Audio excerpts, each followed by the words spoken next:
Hai teman-teman, apa kabar? Semoga kita selalu diberi kesehatan ya selama pandemi COVID ini. Kembali lagi bersama saya Fiknia Rahma Anissa. Dalam podcast hari ini kita akan membahas sedikit tentang tips memilih pangan yang aman dan mewujudkan pesan gizi seimbang dalam masa pandemi.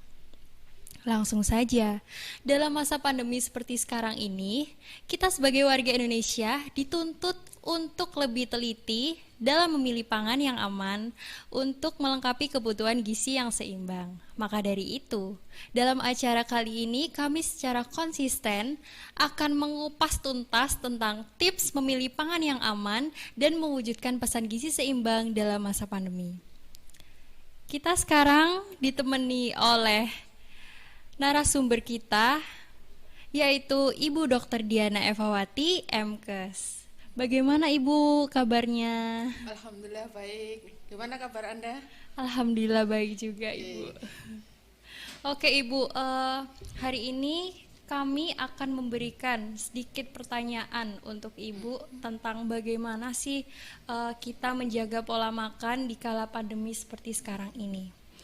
Langsung saja ya Bu. Ya. Bagaimana ya Bu cara kita agar bisa memilih makanan yang aman dan tepat di tengah situasi pandemi seperti sekarang ini? Oke. Memilih makanan yang aman, tentunya kita harus tahu apa kebutuhan pangan yang harus kita sediakan pada masa pandemi Covid ini. Pangan yang kita butuhkan adalah bahan makanan yang tentunya kualitasnya harus bagus. Pilih makanan yang fresh sehingga kita dapat memperoleh nutrisi yang maksimal dari makanan tersebut. Karena kebutuhan akan pangan itu harus mengandung karbohidrat, protein, lemak, vitamin dan mineral.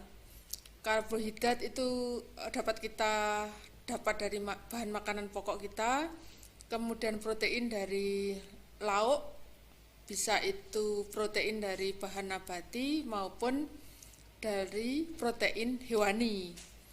Kemudian juga vitamin dan mineral bisa kita peroleh dari buah dan sayur. Kalau komposisi makanan kita tetap, itu kita tidak perlu membutuhkan suplemen makanan dalam jumlah yang berlebihan. Karena dalam tubuh kita tentunya memerlukan zat gizi makro dalam jumlah yang besar dan zat gizi yang mikro. Memilih produk pangan harus tahu kebutuhan apa yang perlu takaran dalam menu harian kita. Mungkin itu ya. Tuh teman-teman, jadi kita itu harus memilih bahan makanan yang mengandung protein, vitamin, dan lain-lain. Dan kita juga harus tepat juga pemilihannya karena ketika kita memilih makanan yang bersih, pastinya juga sehat. Gitu. Dan pertanyaan yang kedua, bagaimana sih Bu cara kita untuk bisa memilih bahan makanan yang aman tanpa merasa khawatir akan mengkonsumsinya? Oke, memilih makanan yang aman, kita harus tahu sumber pangan itu dari mana. Sayur itu dari mana? Ikan itu dari mana? Kemudian daging itu dari mana? Dengan informasi yang kita peroleh, walaupun kita membeli di pasar tradisional, kemudian di abang sayur yang lewat, itu kita memastikan bahwa itu aman. Bahan pangan yang aman tentunya tidak mengandung bahan-bahan makanan yang berbahaya.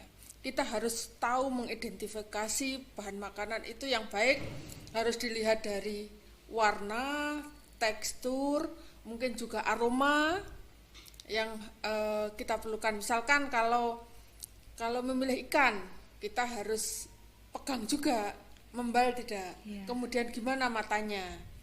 Kemudian ada senyumnya enggak? Mungkin trik-trik itu yang harus kita ketahui sehingga bahan pangan yang kita peroleh itu benar-benar aman, bebas dari residu pestisida, kemudian warnanya masih alami. Jadi bahan pangan yang aman sehat, kualitasnya bagus, tentunya nutrisinya juga akan maksimal kita peroleh. Oke, gitu. Gitu teman-teman. Jadi setiap kita memilih ikan, kita tuh harus cek dulu keadaan ikannya ini seperti apa. Karena itu juga ketika kita memilih ikan yang bagus, pasti juga nanti rasanya juga enak banget dan kualitasnya juga bagus banget. Pertanyaan selanjutnya, bagaimana sikap kita dalam menghadapi sebuah kondisi jika kita mengetahui penjual dan barang yang kita beli ternyata positif COVID-19? Sikap kita kalau sudah melihat itu positif, ya jangan didekati. Misalkan tahu penjual itu positif terpapar COVID-19, ya kita nggak usah beli di tempat itu, diberi tempat yang lain. Yang berbahaya itu bukan masalah info itu kalau sudah positif pasti kita tahu, tapi kewaspadaan kita itu pada orang atau penjual, penyaji makanan yang kita tidak tahu dia sudah terinfeksi atau terpapar COVID-19 atau tidak. Tentunya kita harus memproteksi diri kita. Sebelum kita berangkat membeli bahan pangan, kita harus menggunakan protokol kesehatan yang bagus. Pakai masker, pakai face shield, sediakan hand sanitizer yang cukup. Kemudian uang yang kita gunakan untuk transaksi tentunya harus dilindungi. Caranya gimana? Memakai kantong plastik ataupun hand glove sehingga kita tidak bersentuhan secara fisik kepada pembeli. Dan uang yang kita gunakan untuk membeli nanti ada pengembalian dari penjual itu pun dalam bentuk steril setelah kita bersihkan di rumah. Hal-hal sederhana ini kalau kita lakukan tentunya berdampak luas untuk mencegah terjadi penyebaran COVID-19 dan juga bisa memproteksi diri kita sebagai tindakan untuk mencegah agar kita juga tidak terinfeksi COVID-19. Oke, gitu. Jadi teman-teman jangan lupa ketika kita akan membeli sesuatu barang ataupun makanan, kita harus memakai masker, hand sanitizer, hand glove, face shield, dan jangan lupa juga rajin cuci tangan.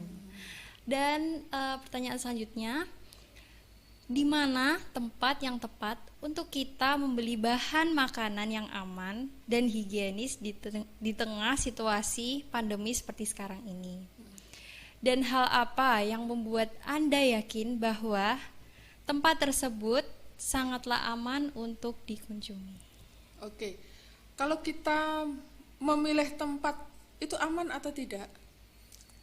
Kalau sudah ada garansi bahwa itu sudah bebas, tempat itu tempat yang tidak terpapar COVID-19, tentunya aman aja, walaupun itu di pasar tradisional, di supermarket, ataupun di tempat yang sering kita membeli produk pangan itu. Kalaupun tidak ada informasi yang detail, kita proteksi diri itu yang penting. Sehingga kalau proteksi diri kita kuat, masyarakat masing-masing individu itu juga memproteksi dirinya, itu tempat yang aman. Tapi kalau Anda melihat misalkan pasar tradisional itu kok berjubel orangnya, tidak ada terjadi social distancing, jaga jarak, kemudian yang menjual juga tidak pakai masker, kemudian tidak melakukan upaya protokol kesehatan yang telah dianjurkan oleh pemerintah, ya sebaiknya dihindari. Sehingga lebih baik kita menghindari tempat-tempat yang berbahaya karena kita tidak tahu. Untuk memilih bahan makanan aman atau tidak, memang diperlukan kewaspadaan yang maksimal. Karena kita tidak tahu OTG yang ada di sekitar kita. Pangan yang kita makan itu apakah sudah terkontaminasi atau tidak. Jadi saran saya, kalau upaya masing-masing individu itu sudah maksimal, tentunya harapan besar kita dari masing-masing individu itu membuat suatu komunitas yang tentunya aman.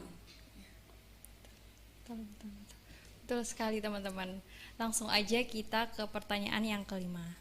Mengapa dalam masa pandemi ini kita diusahakan untuk tetap fokus memilih bahan makanan yang tepat dan jenis makanan apa saja yang wajib banget nih kita konsumsi dan selalu ada stok makanan tersebut di rumah? Oke, memilih makanan itu seperti yang saya jelaskan harus sesuai dengan kebutuhan kita. Baik kebutuhan gizi makro maupun kebutuhan gizi mikro. Tentunya yang harus ada tersedia di rumah, ya kebutuhan itu ada bahan pangan pokok, lauk, sayuran, buah dan sayur. Sehingga dengan beraneka ragam makanan yang kita masak dengan menu yang bervariasi, tentunya kalau kekurangan salah satu bahan akan ditutupi dengan bahan yang lain. Dan dalam mengkonsumsi pangan tadi tidak boleh mengolah bahan makan yang sama, kemudian dengan cara makan yang sama, dengan warna yang sama. Itu tadi, kalau aneka ragam pangan yang kita makan, dimungkinkan kecukupan akan nutrisi dalam tubuh kita juga akan terpenuhi dengan baik. Karena tidak ada makanan yang superior. Oh, saya makan sayur aja, nanti kebutuhan semua nutrisi akan terpenuhi, tidak. Tapi diperlukan sayur, buah, lauk, dan makanan pokok agar semua nutrisi itu bisa didapatkan ketika kita mengkonsumsi makanan tersebut, sehingga intake gizi itu dapat kita penuhi dengan maksimal. Oke, baiklah. Jadi yang pertama, kita tuh harus menerapkan protokol kesehatan. Ketika kita beli makanan itu, kita tuh jangan sampai bergerombol. Jadi tetap social distancing. Jangan lupa pakai masker dan hand glove, face shield, rajin cuci tangan dan hand sanitizer. Oke, itu aja ya teman-teman, edukasi yang telah diberikan oleh Dr. Diana Evawati MKes sebagai narasumber kita hari ini. Semoga hal-hal yang disampaikan Ibu Diana ini dapat bermanfaat bagi kita semua. Oke. Tetap semangat, tetap menjalani hidup sehat dan selalu menjalankan protokol kesehatan di rumah saja. Berakhir sudah podcast hari ini. Selamat siang dan sampai jumpa.